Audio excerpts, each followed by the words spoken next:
प्रिय छात्रों, आप सभी छात्रों की काफ़ी डिमांड पर हम 2023 का बायोडाइवर्सिटी क्विज का पेपर सॉल्व करने वाले हैं। प्रिय छात्रों, हमारे चैनल पर व्यू इतने नहीं आते हैं कि हमारी मेहनत निकल सके, लेकिन आप सभी जानते हैं, आप उन लोगों के चैनल देखते हैं जहां पेपर हो 10 साल पुराना और लिख देंगे 2024। हमारी जगह लोग क्या करते हैं, समझना आप क्या करते हैं। लोग यहाँ 3 की जगह 4 कर देंगे और लिख देंगे 2024 का पेपर। आप कम से कम 10 साल से चीज़ देख रहे हैं, आप स्टूडेंट हो, सब चैनलों पर यही होता है, यही पेपर फंसेगा, यही फंसेगा। 100% ऐसे झूठी बातों में, फरेबों में आप आ जाते हैं और आप ज़िंदगी बर्बाद कर रहे हैं।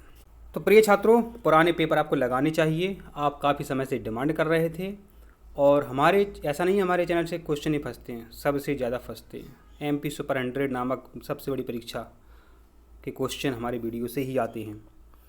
इस तरीके से आपको पेपर मिल जाएगा। आप निर्देश ज़रूर पढ़ लें, क्योंकि समय समय पर निर्देश समय के हिसाब से बदलते रहते हैं। तो भाग 2 में ये पेपर आपसे पूछा जाता है इस तरीके से। तो यहाँ पर आप देखें, भाग 1 में विकल्प ऑब्जेक्टिव टाइप, जिसे हम MCQ कहते हैं, मल्टीपल चॉइस क्वेश्चन कहते हैं, वो आपसे पूछे गए। एक आपको उत्तर पत्रक मिलेगा, जिसे हम OMR शीट कह सकते हैं। OMR शीट तो नहीं मिलेगी, एक सिंपल सा पेज रहेगा, उसमें अंक लिखे होंगे और उसमें आपको उत्तर लिखना पड़ेगा। इसमें भी आप टिक लगा सकते हैं, ऐसी बात नहीं है, उसमें लिखना है आपको। चलो प्रश्न की शुरुआत करते हैं। आपसे पहला प्रश्न क्या पूछा था 2023 में इन्होंने, जैव विविधता से हमें अप्रत्यक्ष रूप से कौन से लाभ प्राप्त होते हैं। तो अप्रत्यक्ष रूप से हमें लाभ प्राप्त होते हैं पारिस्थितिकीय सेवाएं, क्योंकि देखिए इमारती लकड़ी आपको दिख रही है कि हाँ हमें वन से प्राप्त हो रही है, भोजन भी आपको प्राप्त होता है, सब्जियां हैं, फल हैं और जो औषधियां हैं, छाल हो सकती है, आदि आदि।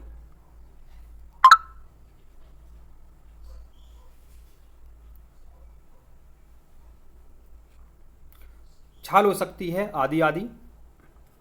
तो ये सभी जो हैं हमें दिखने वाले बताए हमने 3, और जो पारिस्थितिकीय सेवाएं हैं ये अप्रत्यक्ष रूप से हमको प्राप्त होता है। जैसे कि पेड़ पौधों से ऑक्सीजन मिलती है कि ऑक्सीजन, तो वो अप्रत्यक्ष है, लाभ प्राप्त होता है आपको। वन वर्षा भी लाते हैं, आपको दिख नहीं रही कि वर्षा लाते हैं वन, लेकिन वो अप्रत्यक्ष है। प्रत्यक्ष अप्रत्यक्ष लाभ आपको पता चल गया है। और यहाँ पर आपको जरूर ध्यान देना है, जैव विविधता का मतलब है जीव जंतुओं में विभिन्नता, कई प्रकार के जीवों का होना और कई प्रकार के पेड़ पौधों का होना। समझिए बात, इससे आपके बहुत सारे प्रश्न सॉल्व होंगे, कम से कम 10 क्वेश्चन आपके सॉल्व होंगे प्रत्येक पेपर में। आपका दूसरा प्रश्न है मेरे बच्चों कि भारत में भूमिगत जल के घटते स्तर के लिए कौन जिम्मेदार है। अत्यधिक दोहन। कौन जिम्मेदार है? अत्यधिक दोहन। आपका अगला प्रश्न है, मछली, रेप्टाइल, मगरमच्छ, जलकुंभी, मेंढक इत्यादि किसके उदाहरण हैं। देखिए, पहले आपको ये सोचना है कि मछली जल में रहती है, मगरमच्छ भी जल में रहता है, जलकुंभी एक पौधा होता है जो कि तालाब में उग आता है, और मेंढक भी जल में रहता है। जल में रहता है, विभिन्न प्रकार के जीव अभी बोला था हमने। तो ये इसका आंसर क्या निकलेगा आपका? जलीय जैव विविधता। कई बार ये प्रश्न आता है, ठीक है। तो आशा करते हैं आपको हमारी बात समझ में आ गई है। तो समझना बहुत ज़रूरी है, इसी से आपके प्रश्न सॉल्व होंगे। पेपर कितना भी कठिन आया चिंता ना करें आप, बस हमारे वीडियो देखें, वीडियो को लाइक करें। आप लाइक नहीं करते तो हम वीडियो भी बनाने में मन नहीं लगता, पैसा कुछ मिलता नहीं है, समझ रहे हैं आप। तो लाइक ज़रूर करें। आप जितनी ज़्यादा लाइक करोगे, आप जो कहोगे कमेंट में, वो हम पूरी करने की कोशिश करेंगे। कैसी वीडियो चाहते हैं आप, तो आप कमेंट करें तो हम नया वीडियो तुरंत ही बना देंगे, अगर आप कमेंट करते हैं तो।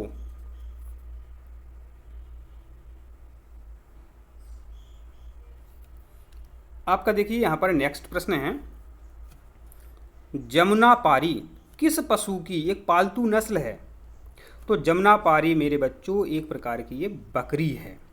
बकरी मुख्यतः बच्चों आपको ये इटावा में मिलेगी। कहाँ मिलेगी? इटावा। और इटावा भिंड का नाम आपने सुना होगा।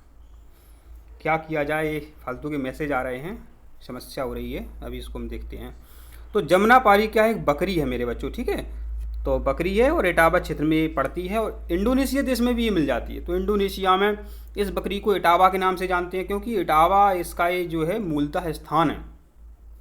श्वेत क्रांति किससे संबंधित है? श्वेत क्रांति जो मेरे बच्चों दुग्ध से संबंधित है। श्वेत क्रांति हमेशा प्रश्न आता है। हरित क्रांति किससे संबंधित है?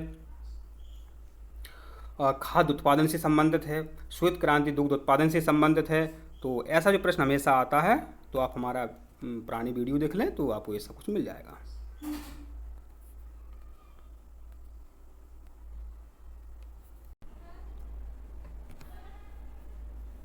प्रिय छात्रों, अब आपका नेक्स्ट प्रश्न है,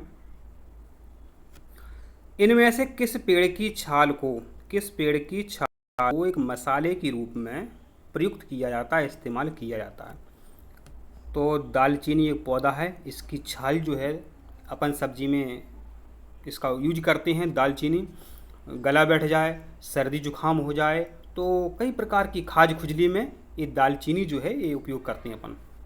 तो छाल पूछी है, पत्तियाँ नहीं पूछी हैं। बच्चे यहाँ जल्दबाजी में पिछली बार नीम लगा करके आए थे। पूछा जा सकता है कि लौंग क्या है? लौंग एक कलिका है, नीम की पत्ती छाल सब प्राप्त होते हैं, तो ये आपको पता होना चाहिए। गांधी सागर वन्यजीव अभयारण्य कहाँ पर स्थित है? कितना सरल प्रश्न आपसे पूछा गया है। गांधी सागर वन्यजीव अभयारण्य आपका मंदसौर मध्य प्रदेश में है। और ये चंबल नदी, समझ रहा है, चंबल नदी पर ये बना हुआ है, चंबल नदी के आसपास ये बना हुआ है। तो गांधी सागर वन्यजीव अभयारण्य।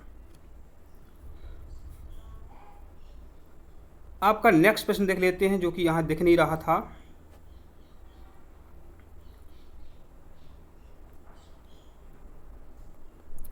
कृषि जैव विविधता का संरक्षण आवश्यक है। कृषि जैव विविधता को बचाना हमें जरूरी है। क्यों जरूरी है? ये सभी के लिए जरूरी है। खाद्य सुरक्षा के लिए जरूरी है, अच्छी फसलों के लिए जरूरी है, सूखा रोधी किस्में विकसित करने के लिए भी जरूरी है। इसलिए आपका आंसर क्या आएगा? उपरोक्त सभी।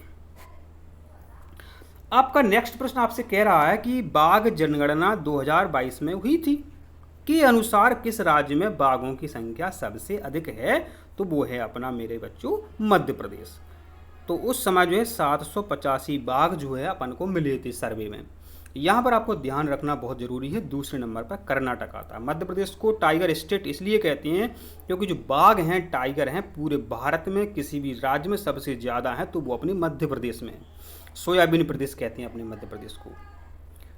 अपने मध्य प्रदेश की राज्य की मछली जो है महासीर मछली है, जिसको हम टॉर पिट्यूटोरा कहते हैं। राजकीय मछली, पशु पक्षी, ये सब आपको याद हो जाने चाहिए। आप कमेंट करें क्या चाहिए आपको, वो आपको मिल जाएगा बहुत ही बेहतरीन शब्दों में, ट्रिक्स के साथ। अगला प्रश्न है कि बायोस्फीयर रिजर्व का उदाहरण है। रिजर्व माना होता बचाना, समझ रहे हैं ना, बचाना। रिजर्व, आप गाड़ी में पेट्रोल देखते हैं, रिजर्व में रहती है, कभी लग जाती है वो, तो इमरजेंसी की काम आती है।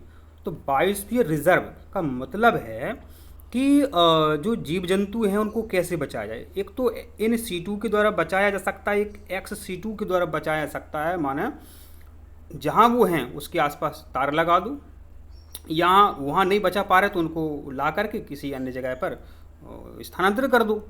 जैसे कि पन्ना राष्ट्रीय उद्यान में मेरे बच्चों वो बाघ नहीं बचे थे, बचे नहीं थे पन्ना राष्ट्रीय उद्यान में, तो बाहर से लाए गए थे, उनका प्रतिस्थापन किया गया था। तो इससे आपका जो आंसर यहाँ निकल जाएगा वो निकलेगा ए और बी। याद हो जाना चाहिए आपको, एक्स सीटू और इन सीटू।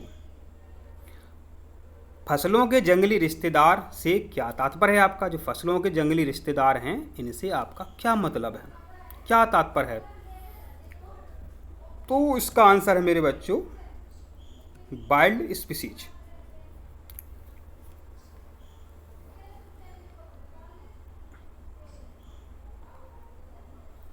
अब आपका है प्रश्न, अमेरिका से आयातित गेहूं के साथ, जब हरित क्रांति हुई थी, पहले गेहूँ नहीं मिलते थे खाने के लिए। किसी रिश्तेदार के यहाँ जब अपन जाते थे, किसी ने गेहूँ की रोटियाँ खिला दी, पूड़ी बना करके खिला दी, तो उसका नाम होता था, ये वहाँ गए थे, हमें गेहूँ की रोटी मिली हमें। नहीं, पहले ज्वार की रोटी मिलती थी, मम्मी पापा से पूछना आप। तो हरित क्रांति में फिर बाहर से गेहूँ मंगाया गया, मैक्सिको से गेहूँ मंगाया गया अच्छी क्वालिटी के। तो अमेरिका से आए थे तो गेहूँ के साथ भारत आई बाह आक्रामक प्रजाति कौन सी है? तो मेरे बच्चों आपको पता होना चाहिए, जो गाजर घास है, देख रहे हैं आप पार्थिनियम गाजर घास को, जगह जगह आपको खेतों में मिल जाएगी। उखाड़ दो, फेंक दो, तब भी ये उगाती है। तो ये गाजर घास आ गई थी उस समय, वो नष्ट नहीं हो रही है। सोचो कहाँ आई होगी, कहाँ से पूरे भारत में फैल गई है पार्थिनियम। प्रश्न है कि 20 मार्च को कौन सा दिवस मनाया जाता है? तो 20 मार्च को विश्व गौरैया पक्षी दिवस मनाया जाता है। विश्व गौरैया दिवस मनाया जाता है 20 मार्च को। तो ये आप ध्यान रखना, मार्च पर हमेशा प्रश्न आता है कि इस मार्च को या ये होता है, इस मार्च को ये होता है। तो अब आप हमारी वीडियो देख लें।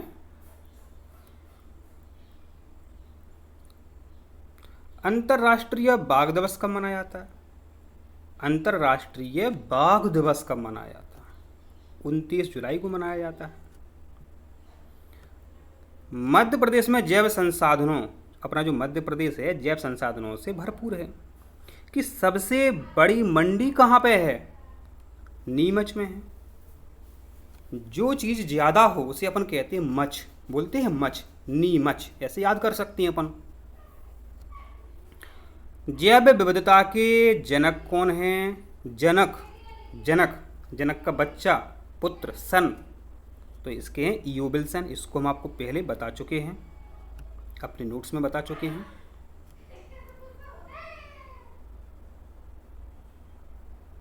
और जैव विविधता शब्द दिया था, ये भी पूछा गया कई बार, तो वाल्टर सी रॉसन ने ये शब्द दिया था।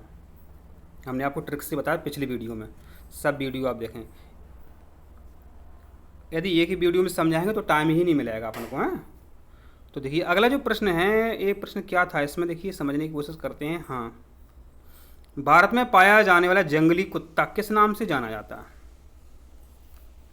तो इसका मेरे बच्चों जो आपका आंसर है सी, इसका आपका आंसर है। अगला प्रश्न है मेरे बच्चों, खरई, क्या बोला हमने? खरई किस जानवर की अनोखी नस्ल है जो केवल और केवल, एक तो अनोखी है, दूसरी केवल और केवल कच्छ गुजरात में ही आपको ये मिलेगी खरई। तो खरई नाम का ऊंट जो है, खरई नाम का जो ऊंट है मेरे बच्चों, आपको कच्छ गुजरात में मिल जाता है। पन्ना राष्ट्रीय उद्यान से कौन सी नदी निकलती है? पन्ना राष्ट्रीय उद्यान से केन नदी निकलती है।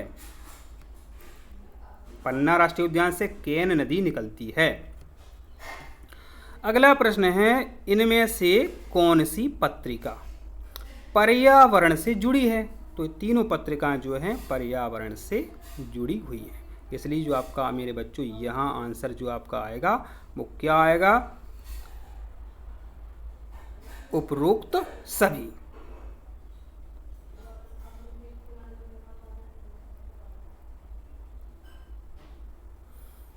अब मेरे बच्चों आपका प्रश्न है कि जैव विविधता हॉटस्पॉट की योग्यता के लिए 2 मापदंड हैं, वो कौन कौन से हैं? और मेरे बच्चों जो योग्यता के लिए मापदंड पूछे हैं, इस पर हमेशा प्रश्न आता है और आएगा। तो उपरोक्त सभी मापदंड जो है मेरे बच्चों इसके लिए जरूरी है, ऑल दी एबव। अच्छे से याद कर लेना इसको आप, क्या क्या जरूरी है जिसको हॉटस्पॉट क्षेत्र बनाया जाएगा। अगला प्रश्न जो है मेरे बच्चों 22वें नंबर का, कि हाइड्रोपोनिक्स क्या है हाइड्रोपोनिक्स? तो मेरे बच्चों जल में खेती करना कहलाता है हाइड्रोपोनिक्स। जल में खेती करना कहलाता है हाइड्रोपोनिक्स। हाइड्रो माने जल। अब यहाँ ऐसा कुछ लिखा नहीं है, तो मेरे हिसाब से इसका आंसर डी होना चाहिए। यदि किसी को इसका सही आंसर पता है तो कमेंट कर सकता है वो, ठीक है। अच्छे अच्छे पेपरों में गलती हो जाती है, ये तो कुछ नहीं है, PSC पेपरों में गलती हो जाती है। अगला हम प्रश्न देखते हैं, किस पौधे की पत्तियों का उपयोग बीड़ी बनाने में किया जाता है? ठीक है, तो क्या है, किस पौधे, तो पौधे की पत्तियों की बात हो रही है यहाँ पे, तो किस पौधे की पत्तियों का उपयोग?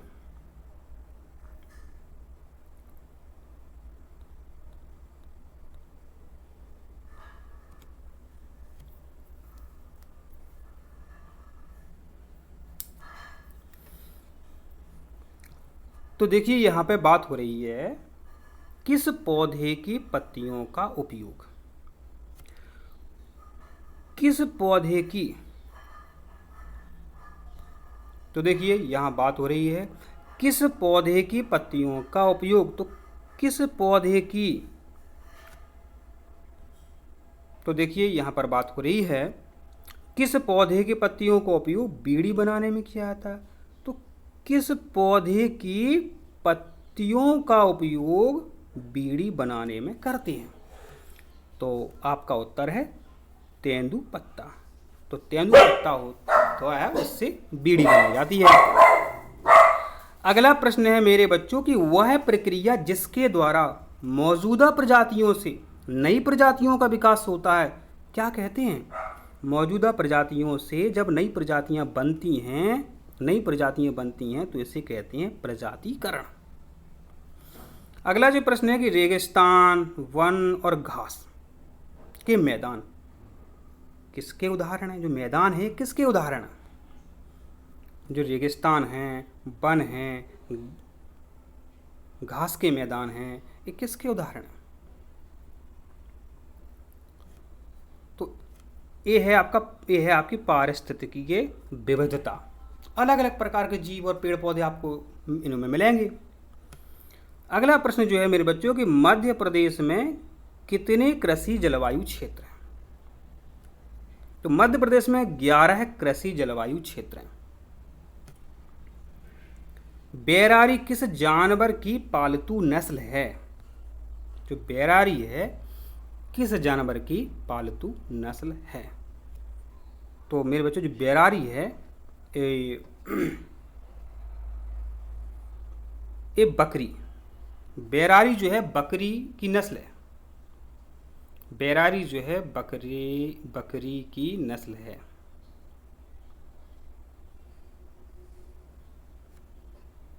यदि आपको किसी आंसर में ऐसा लगे कि तो आप कमेंट जरूर करें। इसके अलावा आप कमेंट जरूर देखा करें। यदि देखो 1-2% गलती हो सकती है तो वो हम कमेंट में सही आंसर दे देते हैं। 100 प्रश्न होंगे तो 1-2 ही गलत होंगे, हमारे द्वारा बताए गए नहीं आपके सही निकलते हैं। अगला प्रश्न है कि मध्य प्रदेश राज्य जैव विविधता बोर्ड द्वारा बीज यात्रा वर्ष जो है किस वर्ष में ये मनाई गई थी? तो 2017 इसका आंसर आपका सही है।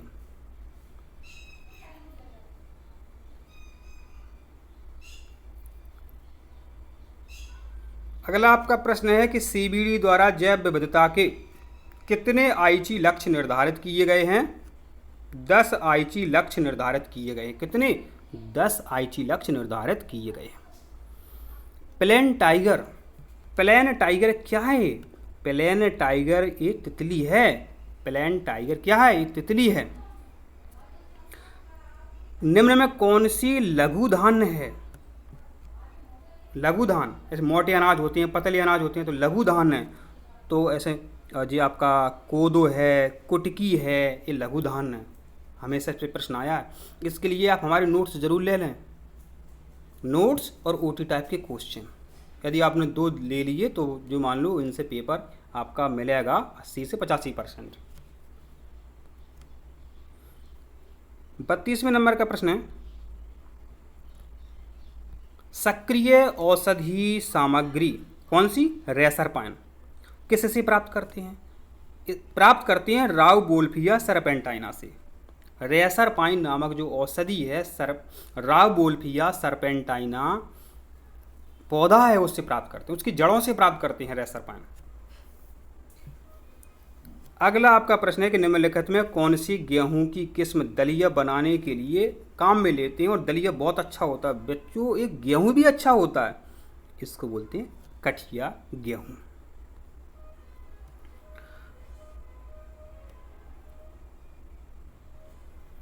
आपका अगला प्रश्न है कि मध्य प्रदेश के किस टाइगर रिजर्व में बाघों की संख्या 0 हो जाने पर वहां बाघ लाए गए थे? अभी अपन ने इस पे बात करी थी। तो वो है आपका मेरे बच्चों पन्ना राष्ट्रीय उद्यान। पन्ना राष्ट्रीय उद्यान। अगला प्रश्न है कि मध्य प्रदेश के किस भौगोलिक क्षेत्र में विंध्य और सतपुड़ा अंचल मिलते हैं? अमरकंटक।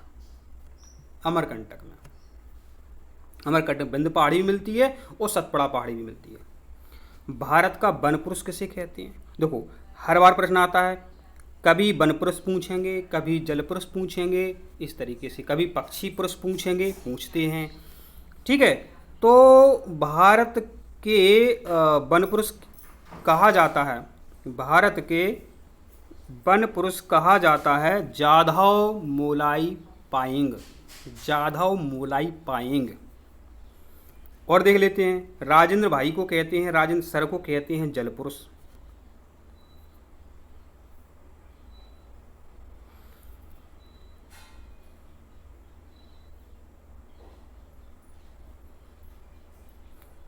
प्रश्न है कि मध्य प्रदेश में गिद्धों की कितनी प्रजातियां हैं? सर्वे हुआ था तो मध्य प्रदेश में गिद्धों की 7 प्रजातियां मिली। 7 प्रकार के गिद्ध जो हैं अपने मध्य प्रदेश में मिले हैं। अच्छा, गिद्ध मर क्यों गए? अब दिखते नहीं हैं। अपने मम्मी पापा से पूछना, उनके अपने दादा से पूछना। तो आपके जितने भी दादा हैं सब ने गिद्ध देखे होंगे, आपने नहीं देखे होंगे। तो गिद्ध मर गए डाइक्लोफेनाक के कारण। कौन सा जानवर? महुआ के कारण। मानव संघर्ष से जुड़ा, समझो बात। क्या होता है, जंगल में महुआ के पेड़ होते हैं तो महुआ फल होता है। तो महुआ फल को खाने के लिए जो एक तरह के जो भालू हैं उन्हें स्लॉथ भालू बोलते हैं। जो आपस में ही लड़ मरते हैं, आपस में ही संघर्ष कर लेते हैं स्लॉथ भालू महुआ खाने के लिए। भारतीय वन्यजीव अधिनियम कब लागू हुआ था? 1972 में लागू हुआ था। तो सभी अधिनियम आप अच्छे से याद कर लो। पर्यावरण संरक्षण 1986, ये भी आप याद करें। अगला प्रश्न है कि वह दस्तावेज जिसमें किसी क्षेत्र की दुर्लभ और लुप्तप्राय प्रजातियों की सूची शामिल है, ये सबको पता है, क्या कहलाता है? Red data book. Red data book का प्रश्न नहीं आया। लुप्तप्राय जातियों को किस में लिखा गया है? रेड डाटा बुक में लिखा गया है। मेरे बच्चों अगला प्रश्न है डुगोंग। डुगोंग भारत में पाया जाने वाला एकमात्र शाकाहारी समुद्री स्तनपायी है। समझ रहे कौन? डुगोंग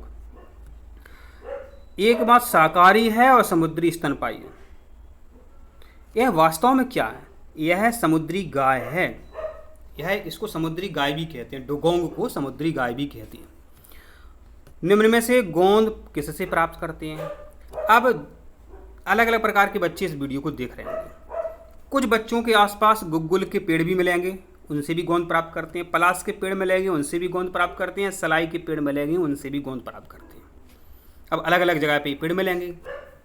तो जो गोंद है मेरे बच्चों उपरोक्त सभी, इसलिए इसका आंसर जो है आपका सही हो जाता है। अब यहां पूछा गया है कौन सा पारिस्थितिक जैव विविधता का एक उदाहरण है? पारिस्थितिक जैव विविधता का एक उदाहरण है।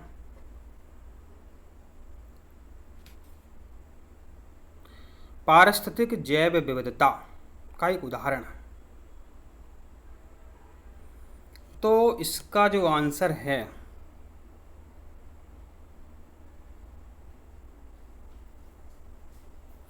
अब इसका जो आंसर है सी भी हो सकता है और डी भी हो सकता है। समझ रहे बात? सी भी हो सकता है और डी भी हो सकता है।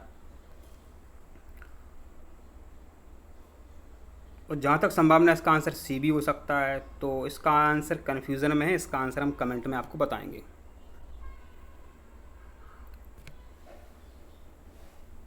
क्योंकि गेहूं चावल जो हैं ये कृषि जैव विविधता के उदाहरण हैं, ये फसली जैव विविधता के उदाहरण है। ये वाले देख लेंगे आप भी देख लेना। 44वें प्रश्न पे चलते हैं। कौन सी मछली नदी के टाइगर के नाम से जानी जाती है? कौन सी मछली जो है नदी के टाइगर के नाम से जानी जाती है? नदी के टाइगर के नाम से। तो नदी का टाइगर मछली कहलाती है टोरटोर पिट्यूटोरा। जिसको हम अपने मध्य प्रदेश की राजकीय मछली कहते हैं, महासीर मछली कहते हैं, टॉरटॉर पिट्यूटोरा। उष्ण कटिबंधीय वन अनुसंधान संस्थान कहाँ पे है? उष्ण कटिबंधीय वन अनुसंधान संस्थान जो है अपना जबलपुर में है। अगला प्रश्न है कि विश्नोई आंदोलन के प्रणेता कौन है? अमृता देवी बिश्नोई। इनका पूरा नाम अमृता देवी बिश्नोई है। चिपको आंदोलन के प्रणेता सुंदरलाल बहुगुणा। प्रश्न आता है गौरा देवी किससे जुड़ी हैं? चिपको आंदोलन से जुड़ी हैं। जो हम आपको बताते हैं बीच बीच में, बस उनसे ही प्रश्न बनते हैं। रनेह जलप्रपात, रनेह जलप्रपात तो किस नदी के द्वारा बनाया जाता है? तो रनेह जलप्रपात केन नदी के द्वारा बनाया जाता है। किस पक्षी को कालामासी पक्षी कहा जाता है? कालामासी, काला माने काला मांस वाला पक्षी, काला मांस वाला पक्षी। अब जो छात्र झाबुआ के होंगे तो वो उनको उसका आंसर पता है कि कड़कनाथ एक मुर्गा है, वो काला होता है, काला मांस होता है, काला ही उसमें खून होता है, उसमें प्रोटीन की मात्रा बहुत महंगा मिलता है। अगला प्रश्न है कि निम्नलिखित में कौन चरवाहों के समुदाय से बिलोंग करता है, माने वो है। तो चरवाहों का समुदाय की बात करते हैं तो उपरोक्त सभी जो चरवाहे हैं, चराने का काम करते हैं जानवरों को। निम्नलिखित में कौन सी भेड़ की नस्ल है? तो मेरे बच्चों यहाँ पर देखी जाए तो मेरे हिसाब से ये रैम्बुले है, ये बकरवाल है, ये बकरियाँ हैं। जबकि जो गद्दी है, जबकि जो मेरे बच्चों गद्दी है ये आपकी भेड़ है। जबकि जो गद्दी है मेरे बच्चों ये भेड़ है। तो प्रश्न आपके यहाँ पर हम एंड करते हैं क्योंकि वीडियो मेरे बच्चों लॉन्ग हो जाता है तो आप देखते नहीं हो। अगली वीडियो में 2023 के जो अगले क्वेश्चंस हैं उनको हम लाएंगे, तो आप वीडियो को लाइक कर दीजिए, चैनल को सब्सक्राइब कर लें आप, और आप जो जानकारी चाहती है कमेंट ज़रूर करें आप। अब आप वीडियो को शेयर भी करें। तो वीडियो में लाइक नहीं आते हैं तो व्यू नहीं आते हैं तो क्या है, तो आप वीडियो को लाइक करें और शेयर